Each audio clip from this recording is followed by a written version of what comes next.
नमस्कार. जेव्हा आपल्या मुलाचा प्रश्न असतो तेव्हा आई कोणतेही साहस करू शकते. इतिहास साक्षी आहे.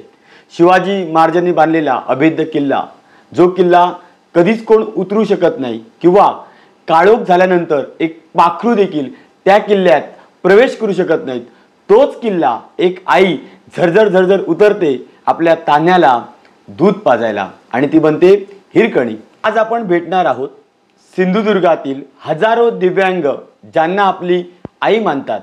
नमस्कार, मी नरेश शेट्ये आणि नमस्कार, मी केशव नाचवणीकर. क्लिअर कट या यूट्यूब चॅनलवर आम्ही तुमचं स्वागत करतो. आज आपल्यासोबत आहेत साहस प्रतिष्ठानच्या संस्थापक अध्यक्ष रुपाली पाटील मॅडम. मॅडम, आजच्या मुलाखतीच्या सुरुवातीलाच तुमच्या बालपणाबद्दल ऐकायला आवडेल.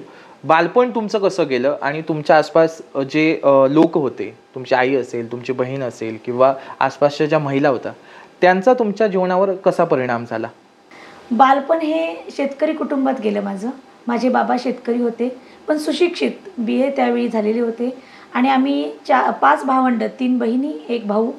माझी आई अंगणवाडी सेविका आणि ती खरं तर पहिल्यांदा तिने स्वतःच्या घरातून खाऊ देऊन, तिथे अजिबात शाळा नव्हती अशा ठिकाणी तिने शाळा स्वतः चालू केली आणि ती नंतर सरकार मान्य झाली आणि आता तिथे 4थीपर्यंत शाळा आहे. असं कुटुंब जिथं आजी आजोबा माझे समाजकार्य करायचे, आपल्या मित्रांच्या मुलांना शाळा शिकवून त्यांनी नोकरीला सुद्धा लावलेलं आहे. अशा घरातून मी मोठी झाली आणि त्या ठिकाणी 8वी 9वी 10वी या इयत्तेत असताना सरकारचं प्रौढ शिक्षण अभियान सुरू होतं आणि या प्रौढ शिक्षण अभियानामध्ये ज्या प्रौढ महिला आहेत त्यांना आम्ही जाऊन गोळा करायचो. माझं एक केंद्र दिलं होतं, तिथं केंद्रामध्ये 20 महिला यायच्या आणि त्यांना आम्ही शिक्षण द्यायचो. आणि खरं तर हे चांगलं चालल्यामुळं अजून 2 वर्ग मला जोडले गेले. अनेक अधिकारी तिथे भेट द्यायचे.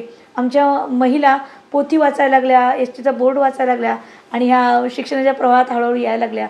असं एक कार्य तेव्हापासूनच सुरू झालं आणि बाळकडू माझ्यामध्ये जे उतरलं आहे त्याचं आणि संस्काराचे हे बीज पुढे येत गेलं. शिक्षण तुमचं चालू होतं, त्याच्यानंतर मॅडम शिक्षण पूर्ण करून नोकरी वगैरे तुम्ही केली की डायरेक्ट लग्न झालं? माझं माहेर भिलवडी, सांगली जिल्ह्यामध्ये आणि खरं तर 12वीपर्यंतच माझं लग्नाआधी शिक्षण झालं आणि त्यावेळी त्या काळात लवकर लग्न आमच्याकडे होत होती आणि तसंच 18 वर्ष पूर्ण झाल्याबरोबर माझं लग्न झालं आणि शिक्षण मग थांबलं आणि संसारामध्ये रमले आणि नंतर मग 1-2 मुली झाल्या मला. पण दुसरी मुलगी जेव्हा जन्माला आली तेव्हाच खरं तर एक गृहिणीपासून हा खडतर प्रवास करत. मॅडम जरा तुम्हाला मी थांबवतो. तुम्हाला समजलं असेल, म्हणजे पहिल्यांदा बाळ जेव्हा जन्माला येतं तेव्हा आपल्याला काय समजत नाही, पण नंतर ते मान धरत नाही किंवा आणि कुठच्या डोळ्यांची हालचाल यावरून आपल्याला समजतं की मुलीमध्ये काहीतरी कमतरता आहे. आणि तुम्हाला समजलं की मुलगी दिव्यांग म्हणून जन्माला आली, तुमच्या पायाखालची वाळूच सरकली असेल. मॅडम तेव्हाचा तो दिवस होता ना, तो प्रचंड भावनिक करणारा दिवस, जरा आम्हाला सांगा. जेव्हा ती लहान असल्यापासून मान हळूहळू धरत होती आणि त्याला बराच अवधी लागला आणि त्यावेळी आम्हाला समजलं की यासाठी आपल्याला खरं तर उपचार करणे गरजेचं आहे. आम्ही ते पुण्यापर्यंत गेलो, तिची फिजिओथेरपी झाली. त्यानंतर तिला आम्ही वाळूमध्ये उभं करायचो आणि जेव्हा समजलं की आता खरं तर हा पुढचा प्रवास पूर्ण तिच्यासाठी खडतर आहे आणि ह्याच वेळी आम्हाला जाणीव झाली.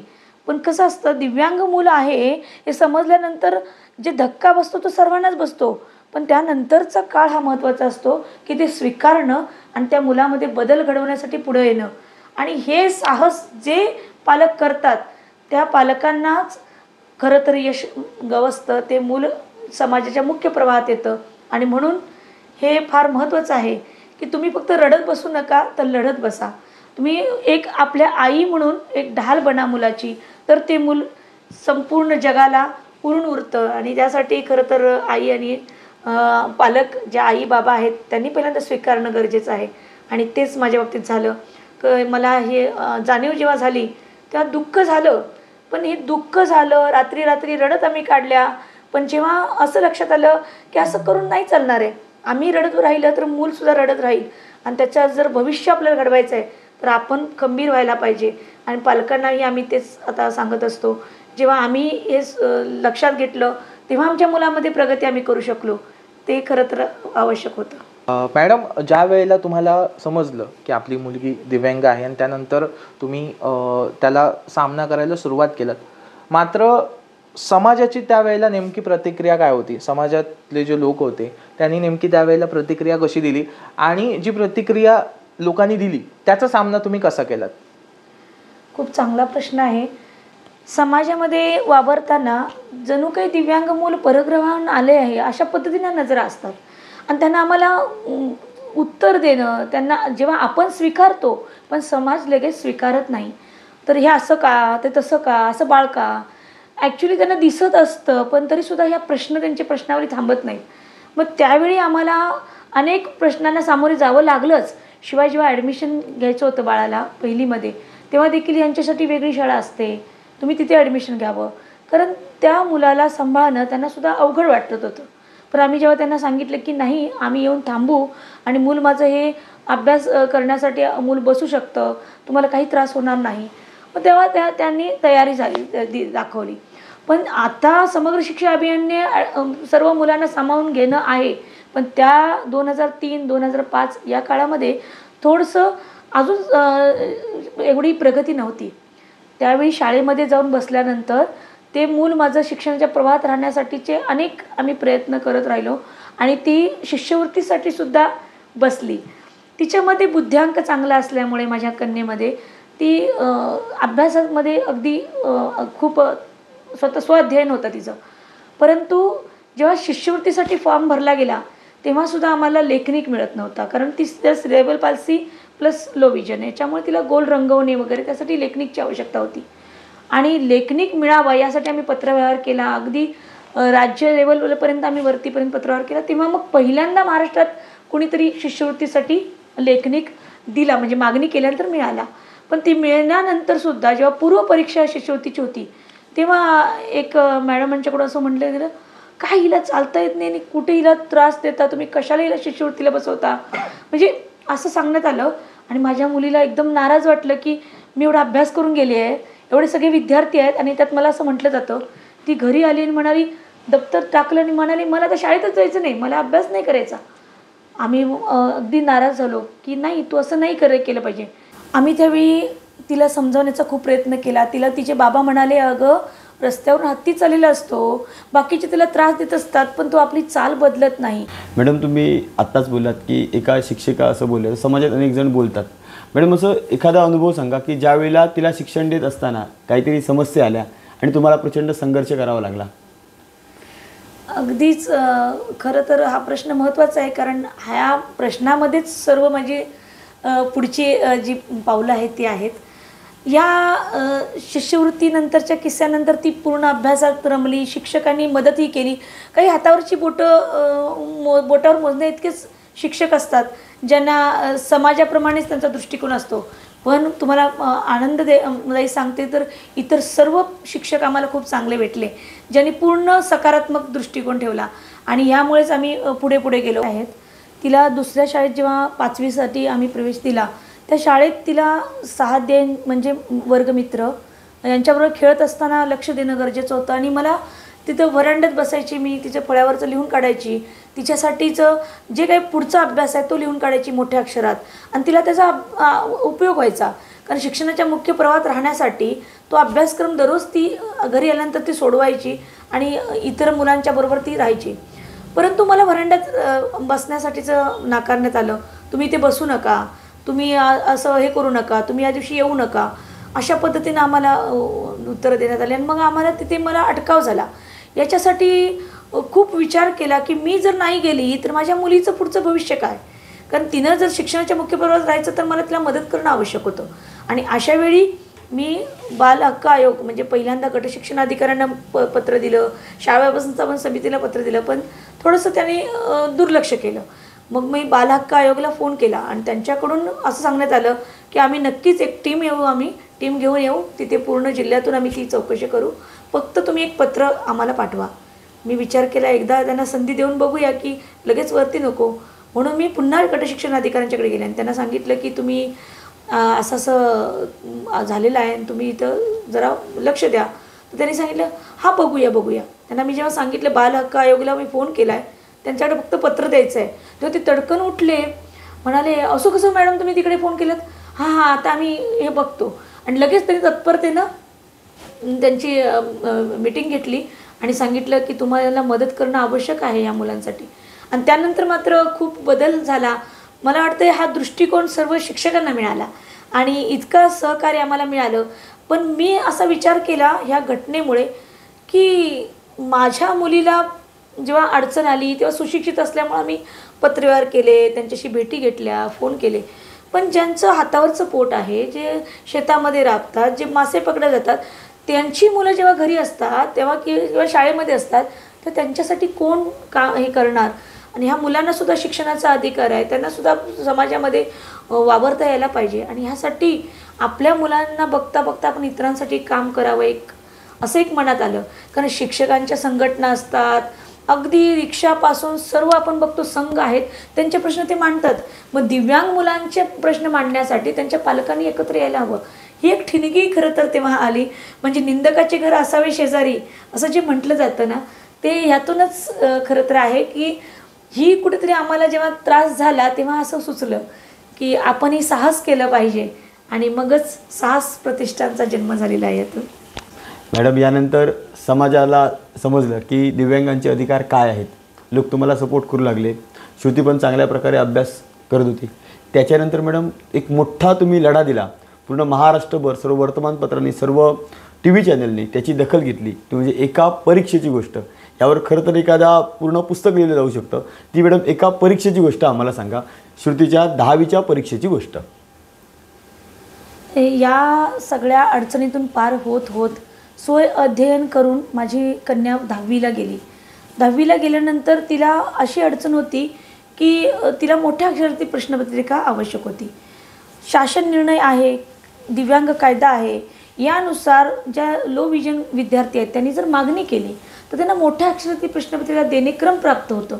असं असताना तिचे बाबा प्राध्यापक आहेत खर्डेकर कॉलेजमध्ये, त्यांना ही यंत्रणा पूर्ण माहीत आहे की कधी पेपर छपाई होते किंवा काय. आम्ही अगदी जुलैपासून पत्रव्यवहार सुरू केला. रितसर शाळेला पत्र दिलं, शाळेने वरती पत्र दिलं आणि आमचं शिक्षण मंडळकडे पत्रव्यवहार झाला. परंतु दिवाळीकडे आम्हाला असं पत्र आलं की तिला लेखनिक दिलेला आहे तोच वाचक आहे आणि तिला मोठ्या अक्षराची प्रश्नपत्रिका मिळणार नाही. तर मिळणार नाही म्हणलं तर मग आता आम्हाला अगदी हे वाटायला, काळजी वाटायला लागली की परीक्षा अगदी जवळ आले. 3 मार्चला तर परीक्षा होती आणि आता पुढे कसं? कारण तिला भूमिती विषयामध्ये वर्तुळ, त्रिज्या, कोण स्वतः बघायचं होतं आणि मग उत्तर द्यायचं होतं. वाचक फक्त वाचून दाखवेल तर मी उत्तर कशी लिहिणार? मला माझी प्रश्नपत्रिका स्वतः वाचायची आणि स्वतः उत्तर द्यायचं आहे. ती पूर्ण स्वाभिमानी आहे आणि पूर्ण ती स्व अध्ययन केल्यामुळं तिला सगळे प्रश्न स्वतः हाताळायचे होते आणि तिचा तो खरं तर अधिकारच होता. आणि अशा वेळी नकार दिल्यानंतर आम्ही मग आमदार, खासदार, अगदी पालकमंत्री सर्वांना भेटलो, नंतर पत्रव्यवहार केला, पुन्हा पुन्हा आम्ही विनंती केली. शेवटी बच्चूभाऊ कडू जे दिव्यांगांसाठी कार्य करतात त्यांना भेटण्यासाठी एका रात्रीत आम्ही निघालो. पुण्याला सकाळी भेट घ्यायला गेलो. त्यांनी तिथं लगेच फोन केला की असं असं ही विद्यार्थिनी आहे आणि तिला देणं क्रमप्राप्त असताना तुम्ही देत नाही आहे. तर इतके लाख विद्यार्थी बसतात आणि जर कुठेतरी पेपर लीक झाला तर याची जबाबदारी तुम्ही घ्याल का? असे दिशाभूल करणारे प्रश्न त्यांना विचारण्यात आले. त्यामुळे तेही आता बघूया, करूया अशा पद्धतीने झालं आणि परीक्षा अगदी जवळ आलेली. त्यानंतर आम्ही मीडिया झालं. मीडियानंतर मात्र जेव्हा 26 जानेवारी हा दिवस उजाडला तेव्हा माझी कन्या म्हणाली होती की मी 10वी नंतर वकील या क्षेत्रात जाणार. त्यामुळे तिने बराच अभ्यास केला होता. तिला न्यायालय बघायचं होतं. न्यायालयामध्ये जेव्हा मी तिला घेऊन गेली तेव्हा तिला न्यायाधीश साहेबांची ओळख झाली आणि तिथे तिने असं सांगितलं की मी क्लॅटची परीक्षा देणार, इकडे येणार. तर न्यायाधीशसुद्धा खुश झाले की या मुलीचा अभ्यास किती आहे. म्हणजे तिने बरंच काही काही त्यातले बारकावे सांगितले. नंतर जेव्हा मीडियामध्ये आलेली बातमी न्यायाधीश साहेबांनी वाचली तेव्हा त्यांचे एक मित्र आहेत कॉलेजमध्ये जे हिच्या पप्पांचे पण सहकारी आहेत. त्यांच्याकडे फोन केला की हे विद्यार्थिनीचा काय प्रॉब्लेम आहे तर तिला त्याच्या बाबांना भेटायला सांगा. जेव्हा भेटले तेव्हा ते म्हणाले की तुम्ही पत्रव्यवहार इतके दिवस केलेला आहे, तुमचं रितसर मागणी आहे आणि तो खरं तर तिचा मूलभूत अधिकार आहे आणि विधी व न्याय समिती ही दिव्यांगांसाठी मोफत वकील सुविधा देऊन उच्च न्यायालयापर्यंत केसेस लढते. तर तिथे तुम्ही आपण हे करावं, याचिका दाखल करावी. खरं तर न्यायालयाची पायरी चढायची तर 10 वेळा आपण विचार करतो आणि ही गोष्ट आहे जानेवारीच्या लास्ट वीकमधली आणि परीक्षा होती 3 मार्चला. तरीसुद्धा तिच्या बाबांनी हा निर्णय घेतला आणि आम्ही ते न्यायालयामध्ये याचिका दाखल केली. आणि मला सांगायला इतका आनंद होतोय की मोफत वकील सुविधा 1ही रुपये खर्च न करता ही लगेच तिथे तत्परतेनं तात्काळ याचिका दाखल झाली. आम्हाला प्रॉस्पर डिसेवचा हे वकील देण्यात आले. उच्च न्यायालयात आम्हाला बोलवण्यात आलं. 17 तारखेला आम्ही उच्च न्यायालयामध्ये गेलो, इथून निघालो. 18 तारखेला लगेच बोर्डावरती याचिका घेण्यात आली आणि त्यांचे वकील नाहीत म्हणून त्या दिवशी फक्त मुलीला प्रश्न विचारले, तू कितवीला बाळ वगैरे त्यांचे जे आहे ते. आणि मग त्यांनी आम्हाला सांगितलं तिचा अभ्यास आहे, तुम्ही जावा. फक्त छत्रपती शिवाजी महाराजांची जयंती महाराजांची होती 19 तारखेला, त्या दिवशी सुट्टी होती आणि आम्हाला परत पाठवण्यात आलं की तुम्ही आता हिचा अभ्यास होऊ दे. आणि दुसऱ्या दिवशी तत्परतेने त्यांचे वकील आले. त्यांना सांगण्यात आलं एक तर ही परीक्षा घेतली म्हणजे तिचे मोठ्या अक्षराचे प्रश्न दिली पाहिजे, नाही तर परीक्षा पुढे ढकलावी लागेल कारण तो मूलभूत अधिकार गदा आहे. अगदी या पद्धतीनं दुसऱ्या दिवशी 3ऱ्याच दिवशी म्हणजे याचिकेनंतर निकाल लागलेला आहे आपल्या बाजूने. आणि याचा परिणाम प्रतिवर्षी 30,000 विद्यार्थी जे 10वीला बसतात त्यांना जे 2016चा कायदा आहे आणि जो 2018चा शासन निर्णय आहे त्यातल्या सर्व सुविधा 21 प्रकारच्या दिव्यांगांना लागू झालेल्या आहेत. ह्याचा आनंद आहे की लाखो विद्यार्थी बसतात. ह्या सगळ्यांसाठी आता हे द्वार खुलं झालं आहे. खरं तर दिव्यांगांसाठी ह्या खूप चांगल्या सुविधा आहेत, त्यांच्यापर्यंत पोचत नाहीत. या माझ्या कन्येमुळे आणि आमच्या तत्परतेमुळे हे आम्ही शक्य करून दाखवलं. पण नंतरसुद्धा अनेक असे प्रश्न आहेत जे न्यायालय विधी न्याय समितीच्या माध्यमातून आम्ही दिव्यांगांचे घेऊन गेलो आणि त्यावेळीसुद्धा तत्परतेनं त्यांचे निकाल लागलेले आहेत आणि आपल्या बाजूने त्यांना मूलभूत अधिकार प्राप्त झालेले आहेत. मला याचा आनंद आहे खूप. आणि विधी न्याय समितीच्या पॅनलवरती गेली 5 वर्ष ह्याच दिव्यांगांसाठीचं कार्य करण्यासाठी मी आहे आणि सुरू आहे आपलं कार्य. निश्चित मॅम, म्हणजे त्यावेळेला तुम्ही जे प्रयत्न केले त्याचा फायदा आजही लाखो विद्यार्थ्यांना होत आहे. जसं तुम्ही मगाशी सांगितलात की तुम्ही साहस प्रतिष्ठान या संस्थेची स्थापना केली, त्या संस्थेबद्दल आणि त्याच्या कार्याबद्दल एकंदरीत सगळ्या गोष्टी आम्हाला ऐकायला आवडते.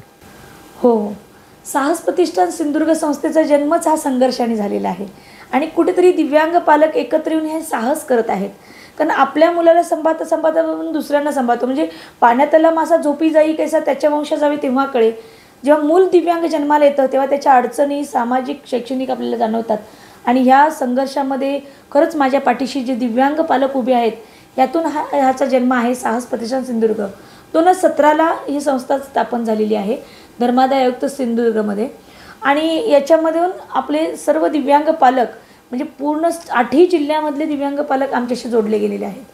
याच्या माध्यमातून आपण दिव्यांग विकास प्रशिक्षण केंद्र सावंतवाडी येथे एकाच छताखाली फिजिओथेरपी, स्पीच थेरपी आणि शिक्षण अशा पद्धतीने आपण विद्यार्थ्यांना देत असतो. तिथे आपले विशेष शिक्षक आहेत. आणि दिव्यांग विकास प्रशिक्षण केंद्र वेंगुर्ला इथे 9वी 10वी आणि 12वी होऊन जे घरी बसलेत जे दिव्यांग विद्यार्थी शिवाय दिव्यांग व्यक्ती त्यांना कुठेतरी हाताशी काम मिळावं, त्यांच्यासाठी दिव्यांगांनी बनवलेल्या वस्तूंचं प्रदर्शन आणि विक्री याकरिता आपण हे स्थापन केलं आहे. आपण साहस प्रतिष्ठानच्या माध्यमातून दिव्यांगांना त्यांच्या पायावर उभं राहण्यासाठी त्यांना बचत गट त्यांचे स्थापन केले, त्यांच्यासाठी लोन उपलब्ध व्हावं यासाठी प्रयत्न करतो.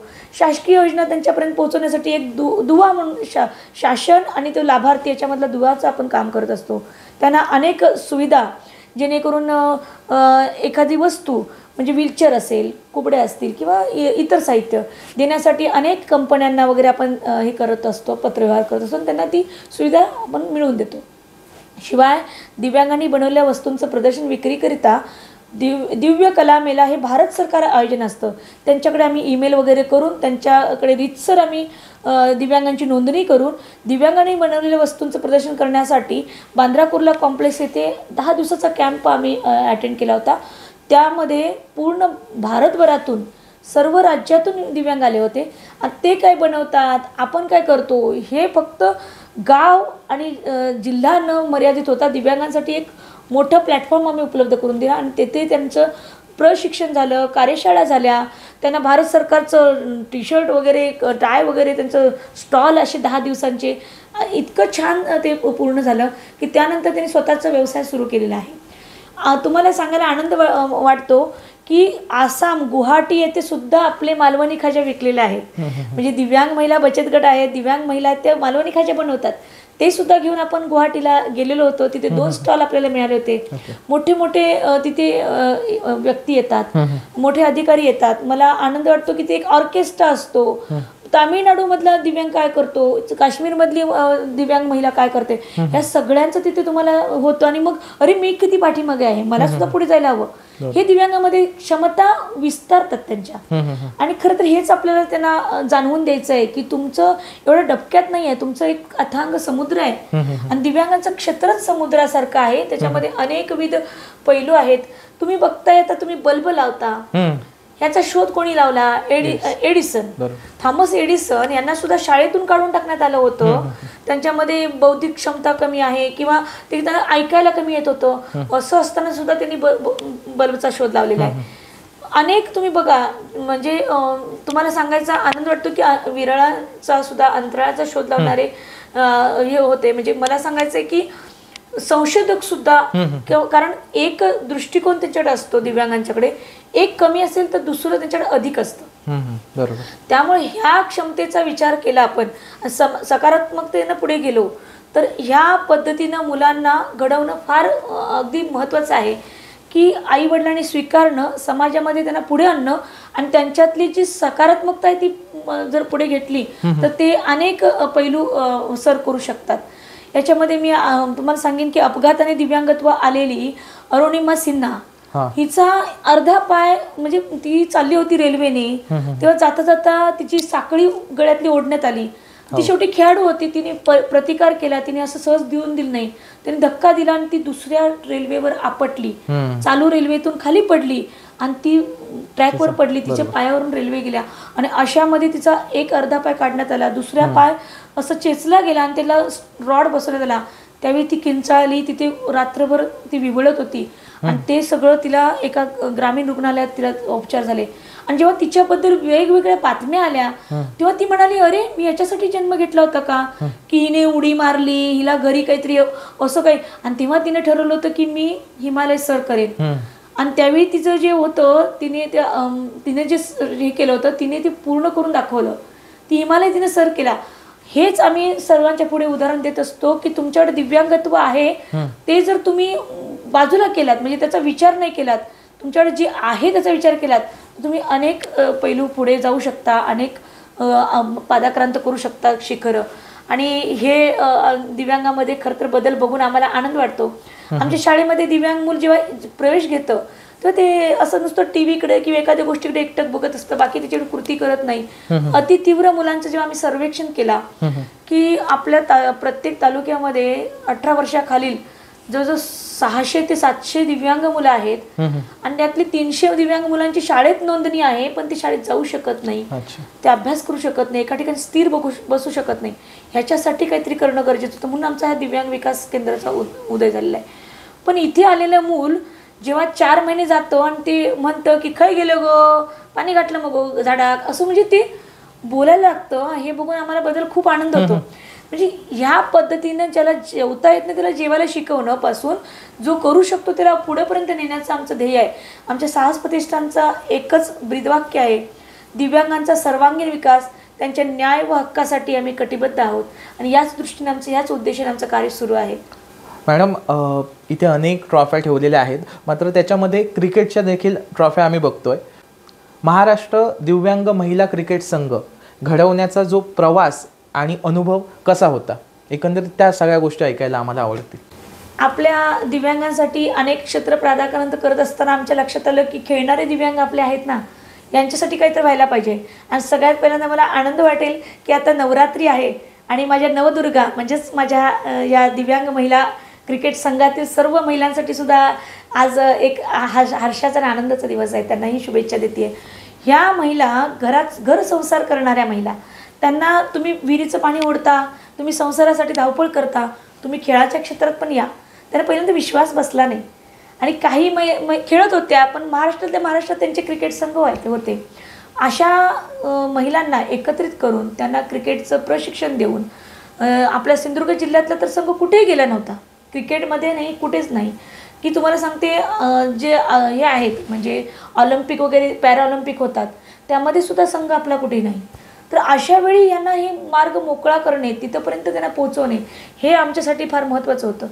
तर त्यांना आम्ही कोच देऊन जेव्हा शिकवलं आणि त्या पुढे आल्या आणि इतर ज्या म्हणजे सांगली आहे, कोल्हापूर आहे, मुंबई आहे, नंतर बुलढाणा येथील दिव्यांग महिलांना सुद्धा आम्ही एकत्र घेतलं आणि महाराष्ट्र दिव्यांग महिला क्रिकेट संघ उभा केला. तर पुढे त्यांना शिकवलं पाहिजे, पुढे पाठवलं पाहिजे, कारण त्यांना पुढचं क्षेत्र ओपन असायला पाहिजे. त्यासाठी आम्हाला आपल्या जे दिव्यांग cricket control board of India हे आग्रा येथे स्थापन झालेलं आहे आणि पूर्ण भारतभर आणि भारताबाहेर सुद्धा पुरुषांसाठी क्रिकेटचं त्यांच्याकडे क्षेत्र होतं, पण महिलांसाठी असं नव्हतं. आणि त्यांचं एकच म्हणणं होतं की महिलांसाठी महिलांनीच पुढे यायला पाहिजे, महिलांनीच महिलांना पुढे आणलं पाहिजे. जेव्हा आम्ही सांगितलं की असंच आमचा संघ बनला आहे, तेव्हा ते आनंदाने आम्हाला त्यांनी अनेक संघ असे तयार झाले, जे काश्मीरचा संघ, महाराष्ट्राचा, नंतर तुम्हाला सांगते झारखंडचा, मध्य प्रदेश, राजस्थान, गुजरात हे संघ स्थापन झाले आणि त्यांच्यामध्ये मग ह्या स्पर्धा झाल्या.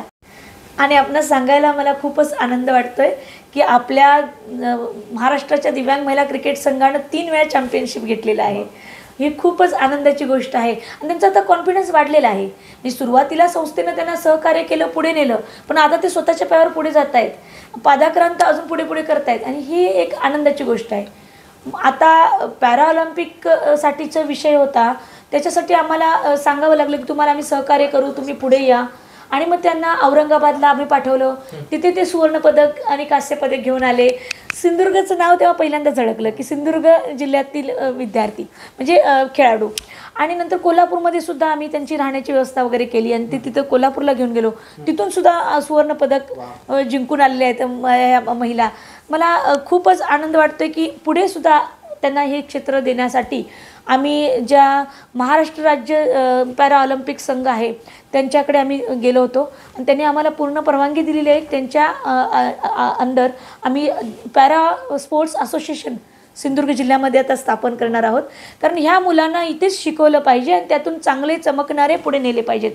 कारण याच्यामध्ये मी सांगते की जेव्हा इंटरनॅशनल पॅराऑलिम्पिकमध्ये तुम्ही सहभाग घेता तर त्यानंतर तुम्हाला क्लास 1 ऑफिसर म्हणून नोकरी मिळते.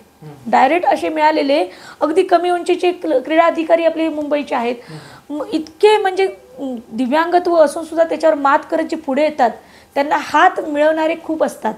म्हणून यासाठी तुम्ही शिक्षण क्षेत्रात जा, क्रीडा क्षेत्रात जा, तुमचा स्वतःचा व्यवसाय करा, पण काहीतरी करा आणि त्यांना पूर्णपणे पालकांनी साथ द्या. हे मला आज इथं सांगावं असं वाटतं की जर अशी मुलं पुढे आली तर त्यांच्यासाठी पुढचं क्षेत्र खूप मोठं आहे आणि त्यांना स्वागत करत आहे, फक्त ते पुढे यायला हवेत, हे फार महत्त्वाचं आहे. तर मॅडम, आपण एक आई आहोत, तुम्हाला तुमच्या मुलींचा प्रचंड अभिमान आहे. तुम्ही एवढा मुलींसाठी संघर्ष केला, तुमच्या मुलीसाठी संघर्ष केला, ज्यामुळे इतर मुली घडल्या, इतर दिव्यांग घडले. पण श्रुतीचा मॅडम एखादा असा क्षण ज्यामुळे तिचा तुम्हाला अभिमान वाटला श्रुतीचा, तर तो एखादा श्रुतीबद्दलचा आम्हाला अनुभव सांगा. जेव्हा तिच्यासाठी प्रश्नपत्रिका मोठ्या अक्षरात पाहिजे म्हणून आम्ही लढा देत होतो, तेव्हा खरं तर आमदार खासदार भेटीमुळे आम्ही घरी तिच्यावर दुर्लक्ष केलं आणि ती कुठेही क्लासलाच गेली नाही. तिने कधीही एखादा ट्युटर नव्हता, फक्त तिच्या बहिणीने मोठ्या श्रेयाने श्रुतीचा अभ्यास घेतला, एवढंच काय ते, बाकी तिने संपूर्ण स्वाध्ययन केलं, कधीही गाईड वापरलं नाही. आणि मला सांगायला आनंद वाटतोय की पूर्ण दुर्लक्ष करून आम्ही फेऱ्या मारत होतो, अगदी न्यायालयापर्यंत जात होतो, पण हिने स्वाध्ययन सोडलं नाही. स्वतः इतकं व्यवस्थित ती अभ्यास करायची आणि तिला त्यावेळी 86% मार्क मिळाले. आणि नंतर ती जेव्हा 12वीला गेली तेव्हासुद्धा आमचे मोठ्या अक्षरात प्रश्नपत्रिका मिळण्यासाठीचे पत्रव्यवहार सुरू होते आणि त्यावेळी ती तालुक्यात पहिली आली, वेंगुर्ला तालुक्यामध्ये. आणि त्यावेळी मला खूपच आनंद झाला, कारण आम्ही काही अभ्यास न घेता स्वाध्ययनानं मूल पुढे येतं आहे. ती स्वतःला घडवत राहिली. तिने स्वतः व्यायाम चालू केला, कारण लहान असताना तिला फिजिओथेरपी देणं, वाळूमध्ये उभं करणं, आणि अशा वेळी माझं मूल पुढे जाईल की नाही, अगदी ती पुढे चालेल की नाही, ह्या विवंचनेत आम्ही असताना असं चित्रच नव्हतं की पुढे जाऊन इतकं असं दिसेल. आणि खरंच सार्थक वाटतं आहे की आपलं मूल आपल्यालाच आता छानपैकी समजून घेतं आहे, समजावतं आहे, कारण ती 12वी नंतर आता LLB शिकते आहे आणि 5 वर्षाचा कोर्स करते, 4थ्या वर्षाला ती आहे, अगदी इंग्लिशमधून करते. आणि आमच्यामध्ये आईबाबांच्यामध्ये झालेला वाद सुद्धा छानपैकी ती हे करते, म्हणजे सोडवते आहे आणि दोघांनाही समाधान. इतकं छान ती असं वाटते की हो की ह्याच्यासाठीच केला होता अट्टहास, हे महत्त्वाचं आहे खरं तर. नक्कीच मॅडम, तुम्ही दिव्यांगांसाठी अनेक गोष्टी करत राहिलात, मात्र त्याचबरोबर ह्या सगळ्या तुमच्या प्रवासामध्ये समाजाने आणि सरकारने देखील याची दखल घेतली आणि तुम्हाला सरकारकडून देखील शासनाकडून अनेक पुरस्कार मिळाले. इथे देखील अनेक ट्रॉफी वगैरे लावलेल्या आहेत. मग एवढे जे तुम्हाला पुरस्कार मिळाले त्यातील सगळ्यात भावलेला पुरस्कार कोणता? जेव्हा पुरस्कार मिळतो तेव्हा खरंच आनंद वाटतच असतो. तसाही आनंद सर्वांनाच आहे, मलाही झाला. पण महत्त्वाचं असं आहे की त्यामुळं आपल्याकडून अपेक्षाही वाढतात, जबाबदारी वाढते आणि ही जबाबदारी पेलण्यासाठीचे बळ येण्यासाठी एक कौतुकाची थाप हवी. ही कौतुकाची थाप मिळाल्यानंतर अजून जबाबदारी पेलण्याचं बळ येतं. यामध्ये मला आनंद वाटेल सांगायला की जेव्हा माझ्या सासरी कसं आहे, जेव्हा जन्म आपण घेतो ती माझं जन्मभूमी, जिथं माझं सासर आहे कोगनोळी, ती माझी कर्तव्यभूमी. आणि आता इथं सिंधुदुर्गमध्ये या संस्थेचं स्थापना आहे आणि त्या आम्ही राहतो आहे आणि इथं आमचं कार्य सुरू आहे, ही माझी कर्मभूमी. ह्या तिन्ही क्षेत्रामध्ये जात असताना जेव्हा सून म्हणून एका गावामध्ये आपण जेव्हा जातो आणि तिथे कौतुकाची थाप मिळते. अनेक पुरस्कार मिळालेत, शासनाचे आहेत, संस्थेचे आहेत, सगळे आहेत, पण ती एक मला भावलेला पुरस्कार आहे. तिथे जीवनाचं सार्थक वाटतं की सर्व एकत्र येतात बांधव आणि एक सून म्हणून आपण तिथे वावरत असतो. दुसरा आहे शासनाचा पुरस्कार. याच वर्षी शासनाने करिअर कट्टा या माध्यमातून महाराष्ट्र शासनाचा आपल्याला पुरस्कार मिळालेला आहे की आधुनिक सावित्री पुरस्कार 2025. त्याच्यामुळे एक शासन दरबारीसुद्धा ह्याची नोंद झालेली आहे आणि आपलं कार्य तिथंपर्यंत पोचलं आहे आणि त्याच्यामुळे दिव्यांगांपर्यंत शासनाच्या योजना नेऊन त्यांचा कुठेतरी उत्कर्ष करून देणं हे आता पुढचं आमचं हे आहे. आणि ही कौतुकाची थाप अजूनच आम्हाला भावी योजना सफल करण्यासाठी साथ मिळेल असं वाटतं आहे. आणि खरं तर ह्या सगळ्या गोष्टीमध्ये मी एकटी नसून साहस प्रतिष्ठान सिंधुदुर्गचे सर्व विश्वस्त अगदी विश्वासाने माझ्याबरोबर आहेत. दिव्यांग विकास केंद्राचे 5 विश्वस्त आहेत सावंतवाडीचे, दिव्यांग विकास केंद्राचे वेंगुर्ल्याचे 5 विश्वस्त, असे सर्व दिव्यांग पालक आम्ही एकत्र आल्यामुळं हे कुठेतरी आमचं पुढे जात आहे. हितचिंतक, देणगीदाते, दानशूर व्यक्ती यांच्यामुळे आम्ही हे पादाक्रांत करत आहोत. यांच्याच सहकार्याने आम्ही पुढेपर्यंत पोचू. कारण हे एक रोपटं आहे.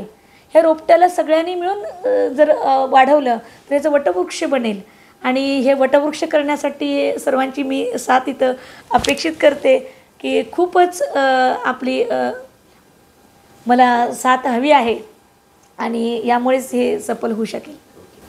मॅडम, तुम्ही साहस प्रतिष्ठानच्या वतीने काम करता, अनेक दिव्यांगांच्या न्याय हक्कासाठी तुम्ही लढता. आता जिथं लढणं आहे तिथं संघर्ष होणं अटळ आहे. तर मॅडम, कधी अधिकाऱ्यांसोबत खडाजंगी उडाली आहे का? तर याबद्दल एखादा किस्सा आम्हाला सांगा. खरं तर दिव्यांगांचे जेव्हा विषय येतात तेव्हा आम्ही पूर्ण त्यांची ढाल म्हणून आम्ही काम करत असतो आणि अशा वेळी स्वतःसाठी काम करत असताना पूर्ण शांत असणारी मला माहीत नाही कसं, पण त्यावेळी दिव्यांगांचा विषय असेल तेव्हा एक मोठीच ऊर्जा आणि आम्हाला ते त्याच्यापर्यंत पोचवणं अत्यंत गरजेचं वाटतं. आणि अशा वेळी ज्या अधिकारी त्यांना पुन्हा पुन्हा एरझाऱ्या मारायला लागत असतील, पुन्हा पुन्हा ते काम करण्यासाठी अडथळे येत असतील, तेव्हा नेमका प्रॉब्लेम काय, तुम्ही लिहून द्या, मग का होत नाही? तुम्ही यासाठीच इथं तुमची नियुक्ती आहे, तुम्ही आम्हाला आन्सरेबल आहात. दिव्यांगाला त्रास होऊ नये म्हणून जेव्हा त्याच्यासाठीचे इतके यंत्रणा आहेत तेव्हा मग अशा वेळी आम्हाला तिथं खूप वादविवाद पण होत असतात. पण आम्ही दिव्यांगांच्या बाजूने पूर्ण ठाम असतो कारण त्याचा प्रश्न खरं तर महत्त्वाचा असतो. एकदा असं झालं होतं की एक कार्यक्रम होता, तो खरं तर मोठा कार्यक्रम होता, पूर्ण राज्य लेवलचा कार्यक्रम होता. पहिल्यांदाच दिव्यांगांसाठी तो विषय घेतला होता त्यांनी. अगदी स्टेजवर सुद्धा मी होते आणि खाली सर्व दिव्यांगांसाठी गाडी पाठवली होती, दिव्यांग होते, इतर पदाधिकारी होते आणि त्या कार्यक्रमामध्ये कार्यक्रम संपला, छान झाला कार्यक्रम. नंतर काय झालं, फक्त पाहुण्यांसाठी अतिथींसाठी जेवणाची व्यवस्था आणि दिव्यांग जो सकाळी 8 वाजता माझ्याबरोबर निघाला आहे, 9 वाजेपर्यंत तो माझ्यासोबत आहे, 9 वाजता तिथे कार्यक्रमाला आलेला आहे. 1 वाजता कार्यक्रम संपल्यानंतर फक्त चहा आणि पोहेवरती तो जेव्हा त्या कार्यक्रमातून बाहेर पडत असतो मला सांगण्यात येतं की तुमच्यासाठी जेवणाची व्यवस्था आहे पण दिव्यांगांना आम्ही पाठवतो. हो म्हटलं, ते जाऊन कधी कुकर लावणार, कधी ते हे करणार, तुम्ही त्यांना दिले ना, मला पण पोहे आणि चहा द्या, मी निघते. नाही नाही मॅडम असं कसं. म्हटलं मग सर्वांनाच तुम्ही किमान शाकाहारी द्या, नाहीतर मी गाडी थांबवून माझं मी कुठून देईल. कारण ह्या कार्यामध्ये बऱ्याच वेळा खिशातून आम्ही पैसे दिलेले आहेत आणि यासाठी माझ्या पतिराजांची मला भरपूर मदत आहे. कारण आर्थिक, मानसिक आणि शारीरिक बळ मला तिकडून मिळत असतं. तर त्यावेळी ते शासनाचे जे पदाधिकारी होते ते म्हणाले, नाही आम्ही तुम्हाला शाकाहारी देऊ, चला. त्यांनी आम्हाला एका अधिकाऱ्यांच्यावर पाठवलं. त्यांनी तिथे जेवणाची व्यवस्था काही ते केली. केल्यानंतर तिथं काही थोडंसं हे नको ते नको असं काहीतरी होतं. म्हणजे तसंच आम्ही ते भागवलं आणि आम्ही घरी आलो. एक 8 दिवसानंतर आम्ही जेव्हा त्याच अधिकाऱ्यांच्याकडे एक दिव्यांगाचं काम घेऊन गेलो, तर ते अधिकारी म्हणतात, हो मॅडम, त्या दिवशी तुम्हाला जेवण दिलं, माझ्याच खिशातून दिलं मी तुम्हाला. नाही, पहिल्यांदा काय म्हणतात की जेवण तुम्हाला आम्ही दिलं. हो म्हटलं, आम्ही कुणाचं जेवण नाही खात. तर म्हणतात, असं कसं तुम्ही विसरलात, तुम्हाला जेवण घातले मी. हो म्हटलं, तुम्ही नाही. म्हणाले, त्यावेळी काही शासनानं मला दिलं नाही. म्हटलं, चला मला लिहून द्या, तुम्ही शासनाने तुम्हाला दिलं नाही ना, लिहून द्या, तुम्हाला दिलं मिळालं नाही. आम्ही म्हटलं तुम्हाला देतो ते पैसे तुमचे, आम्ही तुम्हाला देतो. तर नाही म्हणे, काय नाही माझं मी खिशातून घातले, मी असं किती वेळा करतो. ओके म्हटलं, ठीक आहे. त्यानंतर मी वरती फोन लावला. तो कार्यक्रम झालाय, त्या कार्यक्रमामध्ये एकूण खर्च किती आला, जेवणासाठी खर्च किती, हे सगळं आम्ही आता म्हणजे डिटेल्स तुमच्याकडून घेणार. कारण हे जर अशा पद्धतीनं दिव्यांगांना वागणूक देत असतील आणि त्यांचा अपमान 4 लोकात कसं की तुम्हाला दिव्यांगांना खायला आम्ही घालतो वगैरे असे, तर आम्हाला ते चालणार नाही. कारण हे एक तुम्ही कार्यक्रम केला होता, कार्यक्रमाला दिव्यांगांना तुम्ही पाहुणे म्हणून बोलवलं होतात आणि अशा वेळी जर असं पद्धतीनं असेल तर ते बरोबर नाही. तर मात्र तेव्हा लगेच तिकडून फोन आले, गरगर फोन फिरले आणि त्या व्यक्ती स्वतः आली आणि म्हणाली, मॅडम माफ करा, असं काही होणार नाही, माझ्याकडून नव्हतं, ते मला मिळालेलं आहे वगैरे वगैरे. कारण ती पूर्ण यंत्रणा ते हल्ली. मग अशा पद्धतीने कधी कधी होतं. कारण दिव्यांगांचा अपमान सहन केला जाणार नाही. 2016चा कायदा आहे, 2018चे शासन निर्णय अनेक त्यांच्यासाठी आलेले आहेत की दिव्यांगांचा अपमान हा अगदी ॲट्रॉसिटीप्रमाणे केलेला आहे. तुम्ही त्यांना त्यांच्या व्यंगत्वाने बोलू शकत नाही, तुम्ही त्यांना 4 लोकात त्यांचा अपमान करू शकत नाही, तुम्ही हीन दर्जाची वागणूक त्यांना देऊ शकत नाही. तुम्ही जर अधिकारी असून अशा वागत असाल, मग समाज काय करेल. मग अशासाठी बऱ्याच वेळा होतं. त्यांना पुन्हा पुन्हा जेव्हा बोलवलं जातं, त्यांना त्रास दिला जातो, तेव्हा मात्र आम्हाला उभं राहावं लागतं. हे सततचे अनुभव आहेत माझे. आणि अशा पद्धतीने होतं. पण काही अधिकारी असे पण आम्हाला भेटले, त्यांनी तात्काळ मदत केली असं पण आहे. म्हणजे सर्वच अधिकारी त्रास देणारे नाही आहेत. म्हणजे ही यंत्रणा अशी सहकार्य करणारी सुद्धा आहे. याचा पण तुम्हाला एक चांगला अनुभव आलेला आहे. ओके ओके मॅडम, दिव्यांगांसाठी तुम्ही अनेक गोष्टी केल्यात. मग मागे वळून बघत असताना एकंदरीत जी तुम्ही अनेक कार्य केलीत आणि त्याचा दिव्यांगांना जो फायदा झाला, मग त्यातील एखादा प्रसंग म्हणजे मागे वळून बघताना तुम्हाला खूप आनंद होतो, मग एखादा असा क्षण की तो आमच्या प्रेक्षकांना सांगायला आवडेल. खरं तर दिव्यांगांसाठी कार्य करत असताना एक एक पायरी सर करत असताना आम्हाला अनेक असे वाईट चांगले अनुभव येत गेले. याच्यामध्ये दिव्यांगाचं जेव्हा एखादं काम असतं आणि तेव्हा जेव्हा पूर्णत्वास जातं, तेव्हा त्याच्या डोळ्यातलं समाधान हेच आम्हाला पुरस्कारासारखं असतं. आणि आमच्या दिव्यांग विद्यार्थ्यांनी जेव्हा एक टीचर आली, ताई आल्या किंवा मॅडम आल्या, हे जेव्हा बोलवतात, तर त्यांचा जो उत्साह असतो आणि तो त्यांचा जो स्पर्श आहे, तो एक समाधान देऊन जातो की जीवनाचं सार्थक झालं. मी सांगायला आनंद वाटेल आपल्याला की अनेक दिव्यांगांसाठीचे जे शासन निर्णय आहेत त्यांच्यापर्यंत पोहोचवल्यानंतर त्यांचं काम चालू झालं, आपल्या पायावर ते उभे राहिले आणि ते येऊन पाया पडतात की मॅडम की आपल्यामुळे मी आता हे दुकान हे केलं आहे, मी सुरुवात केली आहे. त्यांचं पायावर उभं राहिलेलं बघून आनंद वाटतो. काही शासकीय नोकरीसुद्धा त्यांना लागलेली आहे. UPSC MPSC परीक्षासुद्धा ते पुढे गेलेले आहेत. काही दिव्यांगांना आम्ही एक डोक्यात किडा टाकून ठेवतो की तू पॅराऑलिम्पिकमध्ये भाग का घेत नाही, तुम्ही पॅराऑलिम्पिकमध्ये पुढे जाऊ शकता, तुम्ही असं करू शकता. झालं, मग त्याच्यावरती ते स्वतः विचार करतात आणि त्या दृष्टीने ते आपलं व्यायाम वगैरे चालू करतात आणि ते खेळतात वगैरे. आणि नंतर जेव्हा ते सुवर्णपदक घेऊन येतात, तेव्हा मात्र खरंच ह्या मुलांना तिथंपर्यंत नेण्याचं एक आमचं विजन होतं, ते पूर्णत्वास गेल्यासारखं वाटतं. आणि ते तिथून मग आपलं क्षेत्र ते एक त्यांना पेपरमध्ये त्यांचं नाव येतं आणि त्यांना एक बरेच जण ओळखायला लागतात आणि त्यांचे मग अनेक प्रश्न सुटायला सुरुवात होतात. हे महत्त्वाचं आहे. अगदी म्हणजे आज आता शासकीय जेव्हा कार्यक्रम होतात, आमची मुलं स्वागत गीत म्हणणारं मूल जेव्हा पुढे येतं आणि 4 लोक बघतात की हे मूल छान म्हणतंय, ते त्याचं गाणं ऐकण्यासाठी काही येत असतात. आणि ते जेव्हा मूल एखाद्या शासकीय कामासाठी आईबाबांच्यावर जातं, अरे बाबू तू होतास ना त्या दिवशी, ते त्यांनी सांगितले अनुभव पालकांनी की यामुळं आमच्या मुलाला सगळे ओळखायला लागले, ते एक आमच्यासाठी फार महत्त्वाचं वाटतं.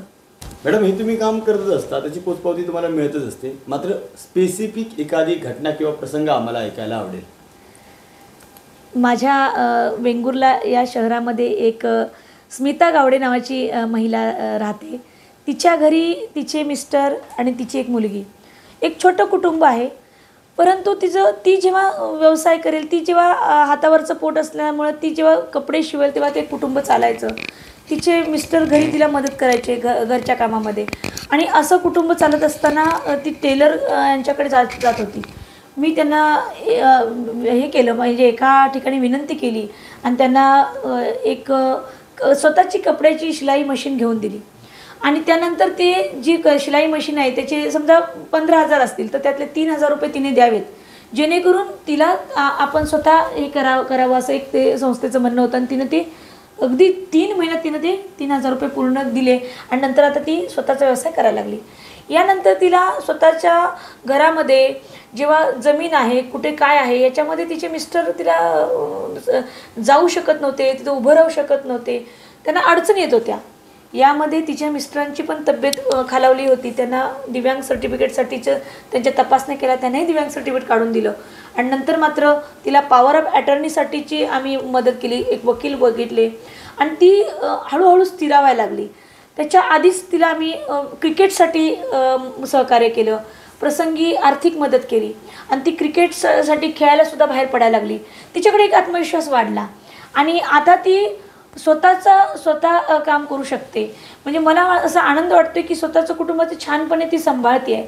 ते आणि तिचं कुठलंही असू दे, तहसीलमध्ये काम असू दे किंवा पोलीसमध्ये काम असू दे, पोलीस स्टेशनमध्ये मी स्वतः त्याच्यासोबत गेलेली आहे. पोलीस स्टेशनमध्ये जाऊन पोलिसांनासुद्धा तिला सहकार्य करण्यासाठी विनंती केलेली आहे. तिचे अनेक प्रश्न तिथे सुटलेले आहेत. आणि आता जेव्हा ती एवढी छान पुढे गेलेली आहे, चॅम्पियनशिप घेऊन येते आणि तिला आनंद वाटतोय की माझी ही जी प्लेयर आहे तिने महाराष्ट्र दिव्यांग महिला क्रिकेट संघाचं अगदी कॅप्टनपद तिला मिळालेलं आहे. कारण एवढं छान ती पुढे प्रगती करत गेली. अगदी आमचे जे परिचित आहेत किंवा आमचे विश्वस्त आहेत ते मला उजवा हात तिला असं म्हणतात माझा. इथंपर्यंत तिने छान आता ती स्वतः उभी राहू शकते. आता दिव्यांग विकास केंद्र वेंगुर्ल्यामध्ये सुद्धा ती कार्यरत आहे आणि खेळासाठी सुद्धा जात असते. ॲथलेटिक्समध्ये सुद्धा ती जात असते. ॲथलेटिक्समध्ये पण तिनं सुवर्णपदकाने हे मिळवलेलं आहे. आणि ती जेव्हा म्हणते की मॅडम आपल्यामुळे मी हे करू शकले. आणि अशाच पद्धतीचे अनेक आहेत किस्से. पण ह्यांचं जेव्हा समाधानाचं एक हे असतं, म्हणजे बोलणं असू दे किंवा एक नजर असू दे, ती आम्हाला कुठेतरी खूप समाधान देऊन देते माझ्यासाठी सुद्धा. कारण कसं आहे, जे आम्ही करतो ते त्यांच्यापर्यंत पोचतं आहे आणि त्यातून ते उभारी घेत आहेत आणि ह्या समाजाशी भिडायला, पुढे जायला ते स्वतः तयार होत आहेत. हेच तर आम्हाला करायचं आहे. साहस करणे, त्यांना साहसी बनवणे, हेच जे ध्येय आहे ते त्यांच्यापर्यंत पोचतं आहे. यातच आमचं संपूर्ण हे होतं आहे. आणि मी अशा ह्या सर्व दिव्यांगांना आमच्या साहस प्रतिष्ठानतर्फे जे कोणी ऐकतं आहे त्यांना साहस करण्याचं आज मी एक आपल्याला आवाहन करते की असं साहस करा, तुम्ही सुद्धा आपल्या पायावर नक्कीच उभं राहाल. मॅडम, तुम्ही एवढी वर्ष दिव्यांगांसाठी काम करत आहात, तर मॅडम तुम्हाला असं वाटतं का की काही गोष्टी व्हायला पाहिजेत ज्या अजून झाल्या नाहीत शासन दरबारी? तर अशा कोणत्या गोष्टी आहेत ज्या तुम्हाला इथं सांगायच्या आहेत शासनाला की या गोष्टी तुम्ही करा? आपल्या दिव्यांग मुलांच्यामध्ये 21 प्रकारचं दिव्यांगत्व असतं. 21 प्रकारचं दिव्यांगत्व सर्टिफिकेट त्यांना मिळतं. 2016च्या कायद्यापूर्वी फक्त 7 प्रकारचं दिव्यांगत्व असायचं आणि आता 21 प्रकारचं असल्यामुळे याच्यामध्ये बौद्धिक अक्षम, मतिमंद अशी विद्यार्थी जे आहेत त्यांना वेगळ्या प्रकारचं अभ्यास दिला जातो की जेणेकरून त्यांना सोप्या पद्धतीनं शिक्षण मिळावं. ह्यासाठी 1992ला संयुक्त राष्ट्रसंघाने जेव्हा पहिल्यांदा हा विषय दिव्यांगांचा घेतला तेव्हापासून दिव्यांगांना खरं तर योजना वगैरे सुरू झाल्या. आणि आपल्या महाराष्ट्रामध्ये या योजना येत 2011 उजाडलं. म्हणजे भारत सरकारकडून संपूर्ण राज्यांना झाल्यानंतर मग आतापर्यंत ज्या योजना आहेत त्या योजना मिळत आहेत, काही कागदपत्री आहेत पण त्या दिव्यांगापर्यंत पोहोचत नाहीत. पण मुख्यत्वे करून जर तुम्ही विचारलेल्या प्रश्नाचं उत्तर द्यायचं झालं तर शैक्षणिक क्षेत्रात दिव्यांगांसाठी जे विशेष विषय योजनेची पुस्तकं आहेत ती 2020ला वेबसाईटवर बालभारतीने आणलेली आहेत. 2016च्या कायद्यानुसार 21 प्रकारचे दिव्यांगत्व मांडले गेलेले आहेत. आणि या दिव्यांगत्वामध्ये बौद्धिक अक्षम आणि जे मतिमंद मुलं आहेत, ह्या मुलांसाठी जर सोप्या पद्धतीने सोप्या भाषेमध्ये जर विषय आणले तर ही मुलं चांगली पुढे जाऊ शकतात, स्वतःच्या पायावर उभे राहू शकतात. तर हे खूप स्वागतार्ह होतं. परंतु आता शासन दरबारी ही पुस्तकं छापली गेलेली नाहीत. जे वेबसाईटवर आहे ते दिव्यांग मूल पाहू शकत नाही. आणि जे वेबसाईटवर आहे ते जर स्क्रोल करून बघायचं झालं तर तसं ते मुलाला शक्य होत नाही. आणि एखाद्या मुलाला शक्य आहे म्हटलं तर पालकांच्याकडे तसा मोबाईल नाही, मोबाईल आहे म्हटलं तर त्याला रेंज नाही, असे अनेक प्रश्न आहेत. जर हीच पुस्तकं हाती दिली मुलांच्या तर ती व्यवस्थित कधीही उठून कुठल्याही ठिकाणी जाऊन ते वाचू शकतील, अभ्यास करू शकतील. यासाठी आम्ही पत्रव्यवहार केली ही पुस्तकं मिळण्यासाठी.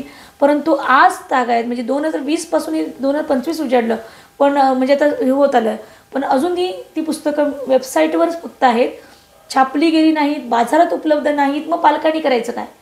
याच्यासाठी एक पुस्तक छापायचं तर 2,500 खर्च येतो. 4 पुस्तकांचा विषय जर एखाद्या सर्वसामान्य विद्यार्थ्याला घ्यायचं झालं तर 10,000 रुपये खर्च पालकांना परवडणारा नाही आहे. आणि मला सांगायचं आहे की 14 वर्षाच्या वयोगटापर्यंत शिक्षण मोफत आहे सर्वांसाठी, परंतु दिव्यांग मुलांसाठी वय वर्ष 18 पर्यंत शिक्षण मोफत आहे. मग ह्या वयाच्या म्हणजे इयत्ता 12वी पर्यंतच्या विद्यार्थ्यांना पुस्तकं दिली पाहिजेत. बरोबर. शासन फक्त 8वी पर्यंत पुस्तकं देतं. यासाठीच खरं तर ही कमतरता आहे. जर मुलाला शिक्षण व्यवस्थित दिलं, दिव्यांग मूल स्वतःच्या पायावर उभं राहील आणि तो आपल्या पायावर उभा राहिला तर कितीतरी प्रश्न सुटतील. आणि त्याला शिक्षण महत्त्वाची, ती शिक्षणाची गंगा तिथे पोहोचणं महत्त्वाचं आहे. यासाठी साहस प्रतिष्ठाननं पहिल्यांदा अशी पुस्तकं 2021 पासून छापायला सुरुवात केली. छापली, विद्यार्थ्यांना बसवलं आणि आमचे विद्यार्थी 73% गुण स्वतःचे मिळवले. म्हणजे कुठेतरी त्यांच्यापर्यंत हे महत्त्वाचं पोहोचणं गरजेचं होतं. आनंद वाटतोय. महाराष्ट्रात पहिल्यांदा अशा पद्धतीनं प्रश्नपत्रिका येते. मुलं आमची गुणपत्रिकेवर दूध आणि दुधाचे पदार्थ इतके मार्क, म्हणजे सगळे त्यांना आवडीचे विषय हे आपल्या पायावर उभे राहू शकतात. निदान मोडाची उसळ करणं, साधे सोपे विषय आहेत. आणि याच्यामुळे ह्या मुलांना स्वतःचा स्टॉल उभा करता येईल ना. आणि ही दिव्यांग मुलं आत्मविश्वास वाढवणाऱ्या गोष्टी आहेत. आणि खरं तर यामुळे माझी दिव्यांग विद्यार्थी हे आत्मविश्वासाने पुढे गेले. एकीने तरी 73% गुण मिळाल्यानंतर आता गोव्यामध्ये ती पुढचं शिक्षण घेते. मूकबधीर आहे, गोव्यामध्ये पुढचं शिक्षण तिचं सुरू आहे. म्हणजे ती आता अगदी इंदोरला सुद्धा पुढे जाणार आहे. हे आम्हाला शासन दरबारी विनंती अशी आहे की आम्ही कुठेतरी स्थिरावतो, थांबतो, आम्हाला मर्यादा आहेत संस्था म्हणून. पण शासनाने हे 30,000 विद्यार्थ्यांपैकी किमान 10,000 विद्यार्थ्यांना ह्याची गरज असणार. या विद्यार्थ्यांसाठी ही पुस्तकं उपलब्ध करून द्यावीत आणि ह्या मुलांना पुढचं दिव्यांगांसाठीचं जे काही शैक्षणिक क्षेत्र आहे ते त्यांना गंगा त्यांच्याकडून पोचवावी. फार हे महत्त्वाचं आहे. तसंच अजून एक सांगावं असं वाटतं की 2016चा कायदा झाला, अनेक शासन निर्णय निघाले, खूप महत्त्वाचं कार्य चालू आहे. परंतु दिव्यांगांना अजूनही इन्शुरन्स मिळत नाही. इन्शुरन्ससाठीचं त्यांना झगडावं लागतं, पाठवावं लागतं, पत्रावर करावं लागतात. अजूनही कुठलीही अशी हे नाही की आम्ही तुम्हाला इन्शुरन्स दिव्यांगांना देऊ. माझ्या घरामध्ये माझी मुलगी दिव्यांग आहे. जेव्हा आम्ही 4घांसाठी विमा उतरवला तर 3घांचा घेतला गेला आणि माझ्या मुलीचं कॅन्सर म्हणून परत पाठवलं गेलं. म्हणजे खूपच शॉकिंग गोष्ट आहे. का बरं? आत्ताची स्थिती तुम्ही बघा दिव्यांगांना, ती तुम्ही नोंद करा. त्यानंतर होणारे मोठे मोठे ऑपरेशन्स असतील, काय असतील, त्यांना सुद्धा द्या ना तुम्ही. बरोबर. म्हणजे हे फार महत्वाचं आहे. मग सर्व ठिकाणी दिव्यांग आहे आणि त्यांच्यासाठी सुविधा आहे, त्यांच्यासाठी शासन निर्णय, न्यायालय आहे, पण हे अजूनही त्यांच्यापर्यंत पोहोचत नाही. एवढी वर्ष विमा जी आज खूप महत्वाची गोष्ट आहे, तो नाकारणं म्हणजे आपला मूलभूत हक्क नाकारण्यासारखं आहे. आणि एवढ्या वर्षात यासाठी न्यायालयाने देखील काय हस्तक्षेप केला नाही किंवा ही प्रचंड गंभीर बाब आहे. शासनाने यावर लक्ष द्यावं आणि सर्वांनी मिळून यासाठी काहीतरी प्रयत्न करायला पाहिजेत असं वाटतंय. मॅडम, एखादी कंपनी देखील काय माणुसकी म्हणून पुढे आली नाही का? विमा कंपनी म्हणून एवढ्या कंपन्या आहेत तरी काहीतरी पुढे यायला पाहिजे होती ना. आली ना, एक कंपनी आली, त्यांनी आम्हाला सांगितलं आम्ही तुमच्यासाठी देऊ, पण आम्हाला तुमचं भीक नको, पण आम्हाला आमचा हक्क हवा. आणि आम्हाला सहानुभूती नको, आम्हाला संधी हवी. आमचे विद्यार्थी पुढे जाणार आहेत, त्यांच्यासाठी संधी उपलब्ध करून द्या. मॅडम, नक्कीच तुमचा जो प्रवास होता तो खूपच प्रेरणादायी होता. कारण जो तुम्ही संघर्ष केलात त्याचा फायदा आज समाजातील अनेक दिव्यांगांना होत आहे. तर इथून पुढे भविष्यात नेमकं तुमचं व्हिजन काय, किंवा भविष्यात दिव्यांगांसाठी तुम्हाला अजून कोणत्या गोष्टी करायच्या आहेत? दिव्यांगांसाठीचं जे क्रीडा क्षेत्र आहे त्यासाठी आपल्याला पॅरा स्पोर्ट्स असोसिएशन स्थापन करायचं आहे. सिंधुदुर्ग, रत्नागिरी, रायगड ह्या आपल्या कोकण क्षेत्रातील दिव्यांगांना आपल्याला तिथे पुढे न्यायचं आहे. आणि ग्रामीण भागातील विद्यार्थी जेव्हा पुढे जाईल तेव्हा खरोखरच आपला भाग सधन आणि सुखी होईल. अजून पुढेचं असं आहे की 10वी-12वीहून जे दिव्यांग घरी बसलेत त्यांना प्रशिक्षण द्यायचं आहे, त्यांना आपल्या पायावर उभं करायचं आहे. त्यासाठी आम्ही आता प्रयत्न करत आहोत. आणखी असं आहे की विवाह संस्था खरं तर जे सामान्य आहेत नागरिक त्यांचेही विवाह आता जमत नाही आहेत. आणि दिव्यांगांचे प्रश्न तर त्याहून अवघड आहेत. दिव्यांग पुरुष भरपूर आपल्याकडे आहेत, पण स्त्रिया पुढे येत नाही आहेत. आणि ह्या विवाह जर एखाद्याचा झाला तरी तो टिकत नाही आहे. हा एक गंभीर प्रश्न आहे. इथं कुठेतरी शासनाने सुद्धा हातभार लावायला हवा. शासनाची योजनामध्ये फक्त असं आहे की नॉर्मल व्यक्तीने दिव्यांगासाठी जर लग्न केलं तर 50,000 रुपयेमध्ये 25,000 त्यांना मिळणार, 25,000चं साहित्य मिळणार. पण दिव्यांगाने दिव्यांगाशी लग्न केलं तर अशी कुठलीच योजना नाही आहे. ह्यासाठी आम्हाला पुढे काम करायचं आहे. आणि दुसरं महत्त्वाचं म्हणजे जे आमचे महिला भगिनी आहेत त्यांच्यासाठी पुढे आम्हाला काम करायचं आहे की दिव्यांग महिला म्हणून कार्य करताना त्यांना अनेक अडचणी येतात. आणि दिव्यांगांचे पालक जे आहेत त्यांच्यासाठी सुद्धा एक आपण पुढे भविष्यात कार्य करणार आहोत. कारण ती जर खंबीर झाली तर तिचं मूल पुढे येणार आहे.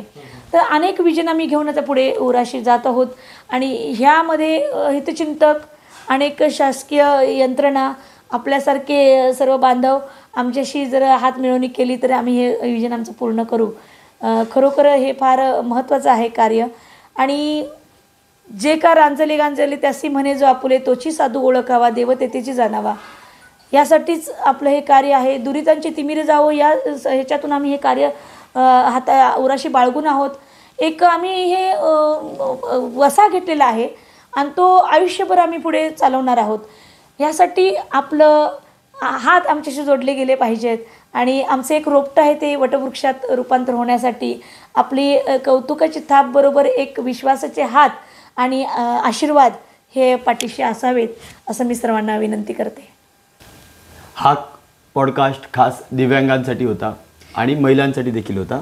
तर मॅडम, या पॉडकास्टच्या माध्यमातून तुम्ही महिलांना काय आवाहन करू इच्छिता?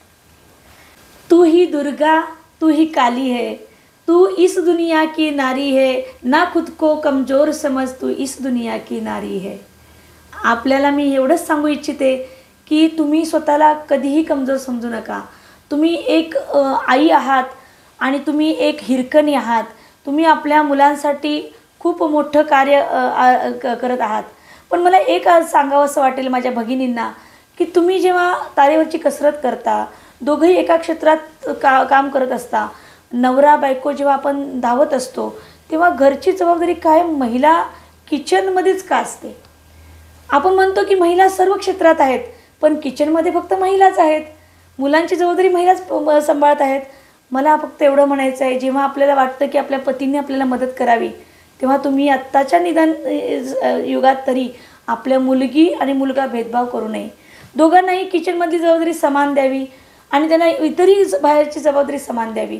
कारण जेव्हा आपण हे करू तेव्हा पुढची पिढी आपल्याकडून घडणार आहे. आणि आपल्या पुढचं पिढीचं असं आहे की दोघंही सर्व्हिस करणार आहेत. हा संसाराचा भार दोघंही समान पेलणार आहेत. त्यावेळी समन्वय साधण्यासाठी त्यांनी किचनमध्ये, घरामध्ये एकत्रित असणं गरजेचं आहे. कारण आत्ताच्या युगामध्ये भविष्यात हे डिवोर्सचं प्रमाण वाढत आहे. आणि आपल्याला जर ही पिढी चांगली सांभाळून ठेवायची आहे, एकत्र घट्ट पुढे जायचं आहे, तर मुलगा मुलगी भेदभाव कशातही नको असं मला वाटतं. मी माझ्या भगिनींना हार्दिक शुभेच्छा. आपल्यासाठी मी खरंच खूपच समाधानी आहे की आपल्यामधून मला दुर्गा दिसत आहे, काली दिसत आहे. धन्यवाद. दिव्यत्वाची जेथे प्रचिती, कर माझे तेथे जुळती. अशाच साहस प्रतिष्ठानच्या अध्यक्ष, संस्थापक अध्यक्ष सौ रुपाली पाटील मॅडम यांची आज आपण खास मुलाखत घेतली. खूप छान वाटलं. पुढील मुलाखतीमध्ये आपण उद्या भेटू अशाच एका आपला ठसा उमटवलेल्या एका महिलेची, प्रेरणेची, जिद्दीची कहाणी घेऊन.